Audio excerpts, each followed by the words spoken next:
Hi, this is Chris from Tyre Parts Plus, and today we have a 2008 Chrysler 300C, stock reference number 4907. This shape runs from the 11th month 2005 through to the 12th month 2011. It has a 3 litre V6 turbo diesel engine backed by an automatic full rear-wheel drive transmission. 3 litre V6 turbo diesel engine. We have the right hand headlight,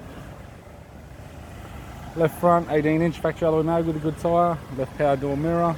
Left front door has 2 small dents, left rear door appears to have no damage, left rear 18-inch factory alloy mag with a good tyre, left hand tail light, group lid has 1 small dent, right hand tail light, right rear 18-inch factory alloy mag with a good tyre, right rear door has 1 small dent, right front door also has 1 small dent, right power door mirror and a right front 18-inch factory alloy mag with a good tyre.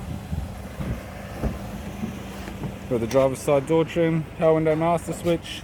This vehicle is fitted with grey leather interior, grey centre console lid, automatic type console, automatic gear shifter, climate control, heater controls, factory touchscreen sat nav unit, interior mirror, courtesy lamp, sunglass holder and sunroof type, left hand sun visor, right hand sun visor, instrument cluster and a tidy 4-spoke leather and wood grained steering wheel. I'm Chris from Tyre Parts Plus, and I'd like to thank you for watching this video.